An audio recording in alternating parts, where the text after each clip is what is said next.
Hello student, welcome to Oxford Malwa academy. आज हम class 11th subject account में chapter 11 में डेप्रिसिएशन में डिफरेंस को समझेंगे कि इसके अंदर डेप्रिसिएशन में जो डेप्रिसिएशन और फ्लैक्चुएशन है उसमें क्या डिफरेंस है। आप डेप्रिसिएशन के बारे में आप जानते हैं कि डेप्रिसिएशन क्या है। इसके पहले भी मैंने आपको बताया था कि डेप्रिसिएशन क्या होता है। ठीक है, आज हम इसके डिफरेंस के बारे में समझेंगे कि फ्लैक्चुएटिंग और डेप्रिसिएशन में क्या डिफरेंस है ना। सबसे फर्स्ट वाला पॉइंट है एक्यूरेंस, है ना, मतलब उत्पत्ति। ठीक है, depreciation acres only on fixed assets, मतलब जो डेप्रिसिएशन है ये किस पर उत्पत्ति होती है, मतलब किस पर लगाया जाता है, फिक्स्ड असेट्स पर इसको कैलकुलेट किया जाता है।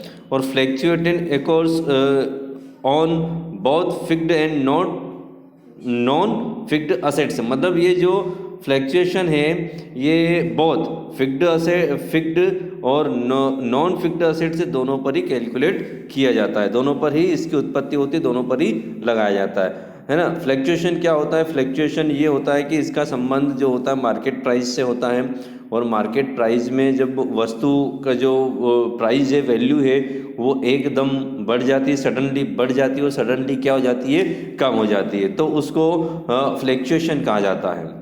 एकदम किसी असेट्स की वैल्यू मार्केट में बढ़ना और इंक्रीज होना, और एकदम सडनली उसकी जो वैल्यू है वो डिक्रीज होना, कम होना, उसको फ्लैक्चुएशन कहा जाता है। ठीक है, मतलब इसको उच्चावचन कहा जाता है। कभी असेट्स का मूल्य एकदम बहुत ज़्यादा बढ़ जाता है और एकदम बहुत ज़्यादा कम हो जाता है अचानक। ठीक है, सडनली। नेक्स्ट पॉइंट है इफिशिएंसी वाला पॉइंट। आप देखना इफिशिएंसी क्या वाला पॉइंट क्या है।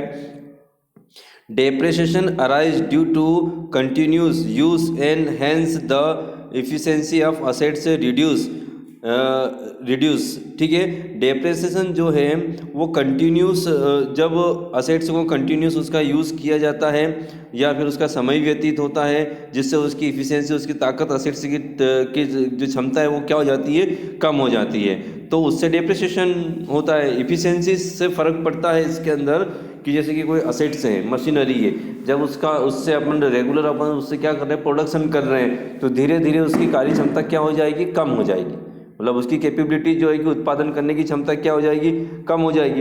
अब कम हो जाएगी तो उसकी जो वैल्यू है वो क्या हो जाएगी, गिर जाएगी, इससे डेप्रिसिएशन होता है। और fluctuating does not result any decrease of efficiency, मतलब इसका इफिशिएंसी से कोई संबंध नहीं है।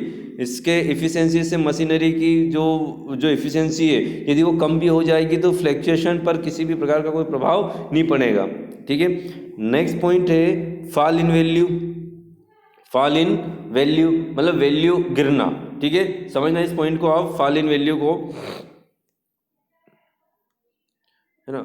Fall in value, depreciation is the result of permanent fall in the value of the assets, मतलब डेप्रिसिएशन के अंदर जो असेट्स हैं उसकी वैल्यू परमानेंट गिरती है, कम होती है, लगातार गिरती जाती, परमानेंट गिरती है, कि निश्चित रूप से उसकी जो वैल्यू है, चाहे उसका यूज़ हो रहा हो या नहीं हो रहा हो, यदि उसको परचेज कर लिया है और चाहे उसका यूज़ हो रहा हो या नहीं हो रहा हो, फिर भी उसकी वैल्यू क्या होगी, परमानेंटली कम होगी। ठीक है, और fluctuation is temporary fall in the value, मतलब जो फ्लैक्चुएशन में जो असेट्स की वैल्यू वो परमानेंट टेम्परेरी फॉल होती है, गिर जाती है और फिर से ऊपर जो है कि चढ़ जाती है, उसकी वैल्यू फिर से बढ़ जाती है ना। एकदम इंक्रीज भी हो जाती है, डिक्रीज भी हो जाती है, सडनली डिक्रीज भी हो जाती है और इंक्रीज भी हो जाती है, तो दोनों काम होता है। और जबकि डेप्रिसिएशन में क्या होता है, परमानेंट फॉल होता है, परमानेंट जो असेट्स की वैल्यू वो क्या होती है, गिरती है ना। डेप्रिसिएशन दोनों का मीनिंग आपको अच्छे से आना चाहिए, तो आप डेप्रिसिएशन और फ्लैक्चुएशन में डिफरेंस को बहुत आसानी से समझ सकते हैं। ठीक है। डेप्रिसिएशन का मतलब क्या होता है, जब किसी संपत्ति या असेट्स को जब रेगुलर यूज़ किया जाता है या फिर उसका समय व्यतीत होता है तो उसकी जो वैल्यू धीरे धीरे क्या होती जाती है, कम होती जाती है, उसको डेप्रिसिएशन कहा जाता है। और फ्लैक्चुएशन में क्या होता है, जो असेट्स की मार्केट प्राइस है वो एकदम कम हो जाती है और एकदम बढ़ जाती है, उसको फ्लैक्चुएशन कहा जाता है। ठीक है, तो फॉल इन वैल्यू वाला पॉइंट क्लियर है आपका कि इसके अंदर जो डेप्रिसिएशन क्या होता है, डेप्रिसिएशन में असेट्स की वैल्यू परमानेंटली कम होती है, गिरती जाती है। ठीक है, जबकि इसमें टेम्परेरी फॉल होता है, टेम्परेरी कुछ समय के लिए गिर जाती है और फिर से उसकी वैल्यू क्या हो जाएगी, बढ़ जाएगी। नेचर ऑफ चेंज है ना, नेचर ऑफ चेंज वाले पॉइंट को हम समझेंगे।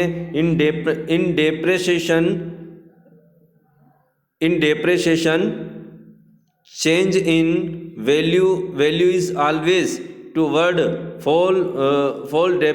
फॉल। ठीक है, मतलब इसमें जो ऑलवेज, इसमें आप पढ़ना फ्लैक्चुएशन में, in fluctuation change can be toward rise और फॉल इन वैल्यू, मतलब वही नेचर, जो डेप्रिसिएशन का नेचर कैसा होता है, हमेशा क्या होता है, टूवर्ड मतलब वो गिरता जाता है, फॉल है ना। और जो फ्लैक्चुएशन का जो रेशियो कैसा होता है, राइज और फॉल, मतलब वृद्धि भी हो सकती है और कमी भी हो सकती है। असेट्स की वैल्यू में क्या हो सकती है, वृद्धि भी हो सकती है और क्या हो सकती है, कमी भी हो सकती है। नेक्स्ट पॉइंट है रिलेशन, है ना, relation. Depreciation is related to book value. Depreciation किस पर कैलकुलेट किया जाता है, बुक वैल्यू पर कैलकुलेट किया जाता है। और fluctuating is related to market price. Fluctuation जो होता है, फ्लैक्चुएशन है वो, जो फ्लैक्चुएशन है वो मार्केट प्राइस से रिलेटेड होता है। ठीक है, मार्केट प्राइस से रिलेटेड होता है। ठीक है, नेक्स्ट पॉइंट क्या है, regulatory. Depreciation is regular in nature. Depreciation किस नेचर का होता है, रेगुलर नेचर का होता है, रेगुलर होता है। और fluctuation is irregular and in not continuous, मतलब ये इरेगुलर होता है, ये कंटिन्यू नहीं होता है। फ्लैक्चुएशन कंटिन्यू नहीं होता और डेप्रिसिएशन हमेशा कंटिन्यू गिरता जाता है, कम होती जाती है। नेक्स्ट पॉइंट है आपका सर्टेनिटी। सर्टेनिटी का मतलब क्या होता है, मतलब निश्चितता। डेप्रिसिएशन इज सर्टेन और फ्लैक्चुएशन इज नॉट सर्टेन। ठीक है, अकाउंटिंग का मतलब क्या होता है, लेखा करना। तो accounting of depreciation is legal required, मतलब डेप्रिसिएशन को लीगल तरीके से अकाउंटिंग में लिखना जरूरी होता है, उसका लेखा करना आवश्यक होता है।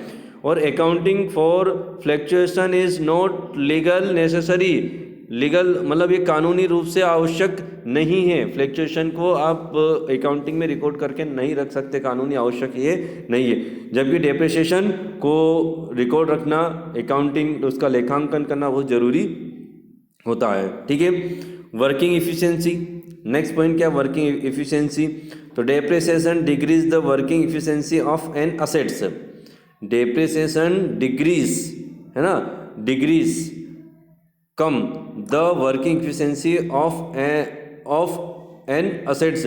जो असेट्स की इफिशिएंसी है वो यदि कम होती है तो डेप्रिसिएशन भी क्या होता जाएगा, डेप्रिसिएशन होगा उस वस्तु पर, उस असेट्स पर। और it is not direct related to the working efficiency. इसका कोई जो असेट्स होती है उसका कोई भी वर्किंग एफिशिएंसी से कोई संबंध नहीं होता है। उसके बाद क्या है, फोरकास्टिंग क्या है, depreciation can be estimated and pre decided. जो डेप्रिसिएशन जो है वो क्या होता है, पहले से डिसाइडेड होता है। ठीक है, और fluctuation can not pre decided, ये पहले से निश्चित नहीं होता है फ्लैक्चुएशन, क्योंकि कह नहीं सकते हैं कि असेट्स की वैल्यू कब कम हो सकती है और कब ज़्यादा हो सकती है। लेकिन ये पता है, ये प्री डिसाइडेड रहता है कि यदि कोई असेट्स आपने परचेस की है तो उसकी वैल्यू धीरे धीरे क्या होती जाएगी, कम होती जाएगी। ठीक है, नेक्स्ट डेप्रिसिएशन है, डेप्रिसिएशन और एब्जोलेशंस में क्या अंतर है ना, दोनों में क्या डिफरेंस है। पहला डिफरेंस आपका क्लियर है। नेक्स्ट डिफरेंस आप समझना, डेप्रिसिएशन और एब्सोलेशन एब्जोलेशंस में क्या अंतर है? क्या एब्जोलेशंस का मतलब होता है अप्रचलन, अप्रचलन, है ना। डेप्रिसिएशन का मतलब आपको पता है कि डेप्रिसिएशन का मतलब क्या होता है कि जब कोई वस्तु जब कोई असेट्स रेगुलर यूज़ होती है तो उसकी वैल्यू धीरे धीरे गिरती जाती है, तो उसको डेप्रिसिएशन कहा जाता है। और एब्जोलेशंस का मतलब क्या होता है? एब्जोलेशंस का मतलब होता है अप्रचलन, है ना। जो मार्केट में जो वस्तु चल रही है वो प्रचलन से क्या हो जाती है? बाहर हो जाती है, अप्रचलित हो जाती है, जिसके कारण उसकी वैल्यू क्या हो जाएगी? गिर जाएगी, है ना। तो फर्स्ट वाला पॉइंट है आपका एक्यूरेंस, मतलब उत्पत्ति। Depreciation arise due to continue use, मतलब डेप्रिसिएशन कैसे उत्पन्न होता है, ठीक है। देखना इसमें फर्स्ट वाला पॉइंट क्या है? Depreciation arise due to continue use.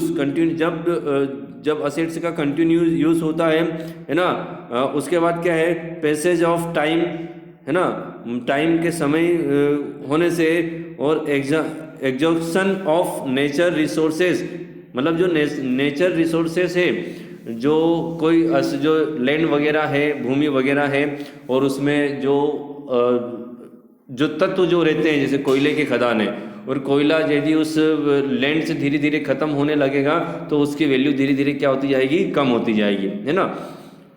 उसके बाद क्या है? Going out of assets going out of use, मतलब उसको ज़्यादा यूज़ करेंगे, उसको यूज़ करेंगे, लगातार यूज़ करेंगे तो डेप्रिसिएशन उत्पन्न होगा। जबकि एब्जोलेशंस कैसे उत्पन्न होता है? Obsolescence refer to describing old assets due to technological change.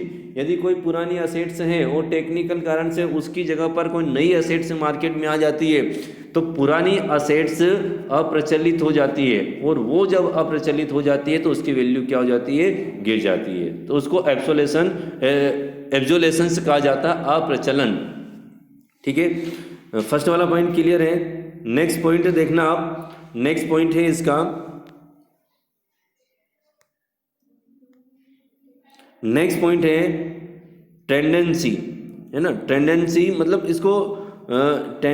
मतलब इसको गति कहा जाता है कि डेप्रिसिएशन टेक प्लेस ग्रेजुअली, मतलब ये धीरे धीरे होता है, ठीक है। धीरे धीरे उसकी वैल्यू कम होती जाती है। कोई भी असेट्स आपने बिजनेसमैन ने परचेज की है तो उसकी वैल्यू धीरे धीरे क्या होती जाएगी?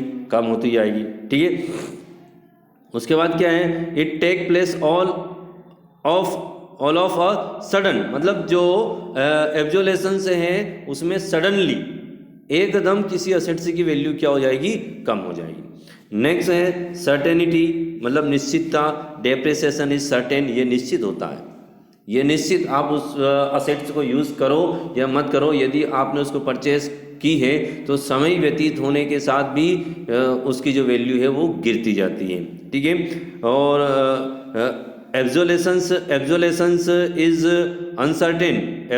एब्जोलेशंस क्या होता है? अनसर्टेन होता है, निश्चित नहीं है कि कोई वस्तु उसके सामने टेक्निकल वस्तु और कोई हो जाए जो मार्केट में चल रही है, यदि नहीं कोई वस्तु आती है उसके जैसी तो वो चलेगी, आ जाती है सडनली आ जाती है तो फिर उसकी वैल्यू कम हो सकती है। नेक्स्ट क्या है? Accounting.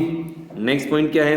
Accounting. It is regarded as revenue expenses in profit and loss account, मतलब इसको प्रॉफिट एंड लॉस अकाउंट में रेवेन्यू में एक्सपेंसेस और इनकम के एक्सपेंसेस के रूप में लिखा जाता है। In recorded as capital loss, इसको कैपिटल लॉस के रूप में रिकॉर्ड करके रखा जाता है, कैपिटल लॉस के रूप में, ठीक है। फोरकास्ट मतलब पूर्वानुमान लगाना। डेप्रिसिएशन कैन बी एस्टिमेटेड, मतलब डेप्रिसिएशन का हम क्या लगा सकते हैं? पूर्वानुमान लगा सकते हैं, ठीक है। और इट डिफ़िकल्ट टू एस्टिमेट, मतलब इसको हम जो एब्जोलेशंस है उसका हम पूर्वानुमान नहीं लगा सकते हैं कि वो हो सकता है, ठीक है। डिपेंडेंस।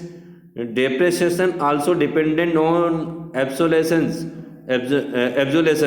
जो डेप्रिसिएशन है वो जो है डिपेंड होता है किस पर?